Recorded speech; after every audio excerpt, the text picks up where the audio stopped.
Now that the 2025 F1 season is over and we're going into 2026, unfortunately, it's time to say goodbye to Sauber as they transition to Audi next season. But after 32 seasons in F1, I think we have to go back in time to appreciate Sauber's time in the sport. Through all their eras of being a standalone team, alliances with Red Bull, being partners with BMW and Alfa Romeo, and now the kick Sauber. To get the full picture, we have to turn back the clock, before Sauber even thought of entering F1 in 1970. A young man by the name of Peter Sauber started building sports cars in his parents' garage, and he entered his car in Group C racing, and then began collaborating with Mercedes-Benz in 1985.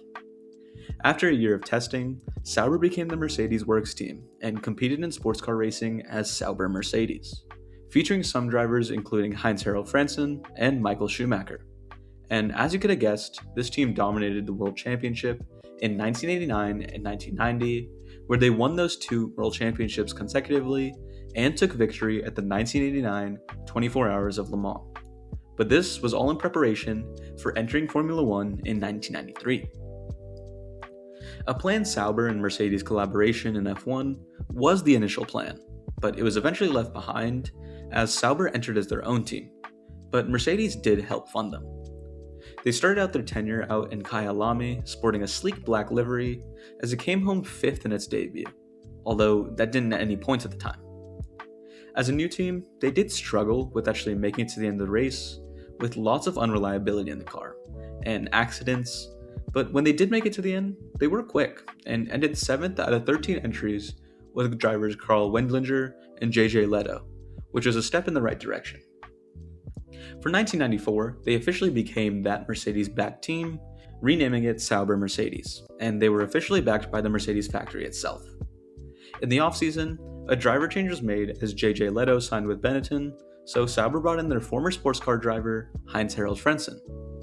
The team was actually pretty disappointing in terms of results in the early rounds of the year, and then driver Karl Wendlinger suffered a serious head injury in Monaco practice that left him in a coma for weeks and sidelined for the rest of the season. JJ Leto replaced him, returning to the team, along with Antonio De Cesaris on some occasions. The team ended the season with similar results to the year prior, with finishing 8th out of 14 teams.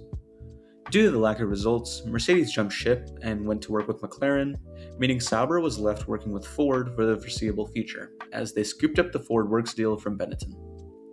The new Ford deal saw a new era of Sauber, and a collaboration with a name you might find a bit familiar in the F1 space, and that's Red Bull.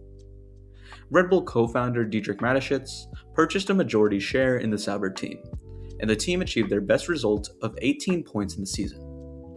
1995 also marked Sauber making a deal with Petronas to be their main sponsor going forward. 1996 was a little bit less friendly, and Sauber had similar results to past years of finishing 7th, but they announced for the 1997 year they would use Ferrari engines and build their own gearboxes. That whole era of machinery took place from 1997 all the way to 2005. Till the end of the century, it was pretty uneventful. A 7th in 1997, a 6th in 98, and a pair of 8ths in 1999 and 2000. But 2001 was a change. Sauber brought in a driver who was unknown at the time, but pretty well known now, and that's Kimi Räikkönen. There was a lot of controversy around Räikkönen joining F1, as the FIA thought he posed danger to other drivers, and even Red Bull sold part of their share in Sauber in protest of the move. But through Räikkönen and the help of Nick Heidfeld, they achieved their best result yet, with a P4 in the Constructors. Räikkönen left in 2002 to go to McLaren, and so did Sauber's top-tier finishes, as over the next couple of years, the results would start to dip again, into the range of 5th and 6th. In the meantime, Sauber's links with Ferrari became weaker, as they sided with other teams in the means of rule changes, and opted for Michelin tires when Ferrari stuck with Bridgestone. At the same time, Red Bull would depart Sauber as they bought their own F1 team in 2005, which didn't matter too much as Sauber secured a deal for the 2006 season onwards to give up ownership to BMW. 2005 marked the final year of Sauber's independent era at the time, and they managed 6 podiums and 2 front row starts in their tenure. Although the team was majority owned by BMW, Peter Sauber still held a 20% ownership in the team, and therefore it was dubbed BMW Sauber. They fielded drivers Nick Heidfeld and 1997 world champion Jacques Villeneuve, and third driver Robert Kubica. Heidfeld scored the team's first podium in Hungary that year, and following the German Grand Prix, Kubica took over for Villeneuve due to medical complications from an accident. Kubica went to score his first podium for the team in Italy, and the two drivers sealed up a 5th place in the Constructors' Championship. Not too bad for the first year of BMW. For 2007, the team kept both Heidfeld and Kubica and signed another young driver for the reserve role in the form of Sebastian Vettel. The car looked fast, but had reliability issues, as when it finished, it would always score in the top 6, but it struggled to make it to the end. In Canada, the team had highs and lows as Heidfeld scored a 2nd place finish, but Kubica had a big crash, which resulted in a sprained ankle and concussion. Vettel took over for the US GP and became the youngest ever point scorer in F1 history, but soon after, he was signed by Toro Rosso mid-season. Regardless, this marked the team's best ever results as they finished 2nd in the constructors' standings and the highest they've ever achieved to this day. 2008 was similar, with the team keeping the same drivers and similar pace as they opened up the year with a 2nd from Heidfeld in Australia, and Kubica scoring 2nd in both Malaysia and Monaco, and scoring his first pole position in Bahrain, and they were leading the constructor standings. Then came Canada, a return to where Kubica had a terrible crash the year prior, and he searched for redemption, and that he did, as the team scored a 1-2 finish and achieved the only win in the Sauber team's history that they would get in their 32 years of F1. After Canada, Kubica was leading the championship, but the team changed development to next year, and the car fell behind in the second half of the season, and even became outpaced by some of the old backmarkers, which resulted in a P3 in the constructors and a 4th in the drivers for Kubica. 2009 was the final year of BMW Sauber, but still kept the same driver lineup.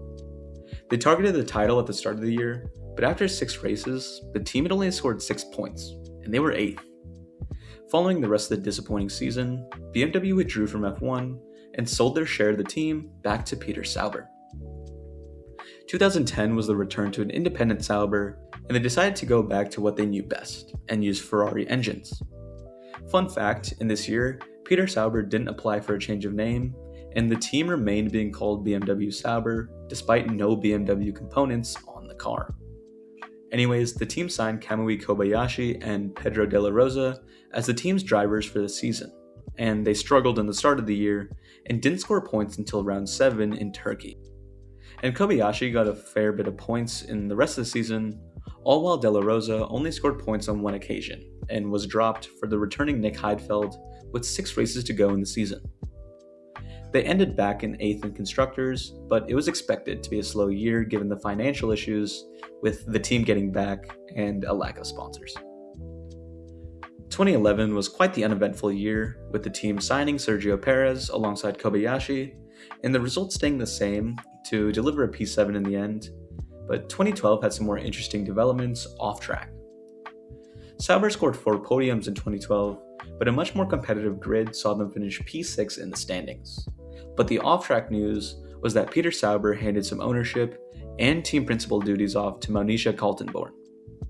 The team would still be under the Sauber name, but with less input from Peter Sauber. Here's where a bit of a decline starts to creep in.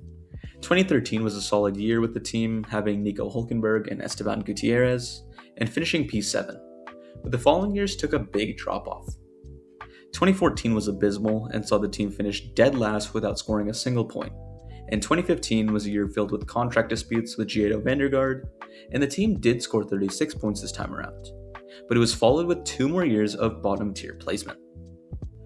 Along the way, Swiss investment firm Longbow Finance had bought out both Kaltenborn and Sauber's shares in the team, making it completely theirs, and there was a lot of speculation of the end of the Sauber team. The team had been in financial trouble for years and struggled with sponsorships, and the investment firm helped them out and kept the brand going. In 2018, the team swapped team principals to Frederick Vasseur and cancelled their upcoming deal with Honda to become Alfa Romeo Sauber and continue with those Ferrari engines. This also came with Marcus Ericsson continuing with the team, as he had for the past couple of years, and rookie Charles Leclerc. Leclerc had an incredible season, and Ericsson didn't, which led both of them out of the team the following year, where Leclerc moved to Ferrari and Ericsson left F1. Regardless, they saw a P8 finish, which was respectable given their circumstances. 2019 had a new driver lineup with Kimi Räikkönen returning after quite a long time, and Antonio Giovinazzi making his rookie debut. 2019 did have a bit more of a change as a team, as the team was now simply known as Alfa Romeo Racing. No Sauber in the name, but behind the scenes, the structure was the exact same. I'll be honest, the whole 3 years with this driver lineup was pretty uneventful and delivered some poor results, but what can you really expect from these guys? So we'll swiftly brush past that and move to more modern times in 2022. The next 3 years were once again led by a new driver duo of a Finn and a rookie, but this time, Valtteri Bottas and Zhou Guanyu. In 2022, both drivers scored points, Bottas a bit more than Zhou, and this was the best car that they've had, performance-wise, in a long time. They finished 6th, which was the best result since 2012, mostly to do with other teams overtaking them in performance throughout the year, but the highest point in the last few years of the team. 2023 was a bit worse for wear, with the news breaking of Audi taking over in the coming years, and the Alfa Romeo deal ending, and a big drop-off in performance. The team finished second to last and swiftly moved to its final saga of Kick Sauber. Kick Sauber was the bridge between Alfa Romeo and Audi, and it saw Sauber's relationship with Ferrari become a little bit more distant, as Haas became the satellite team a bit more. 2024 is pretty terrible, struggling to score points or even be competitive on some weekends, and they finished dead last and had one more season before takeover. Now comes 2025, which we just experienced. 2 new drivers, but mostly in the interest of the coming Audi years, and the decisions were basically made in favor of Audi, not Sauber. The team did well, with Bortoleto doing well as a rookie, and Hulkenborg scoring that all-fabled podium. So a sweet way to end what we all know as Sauber, as now they'll be completely owned by Audi come the new year. Next year, Sauber will simply be a name, but one that'll definitely not be forgotten.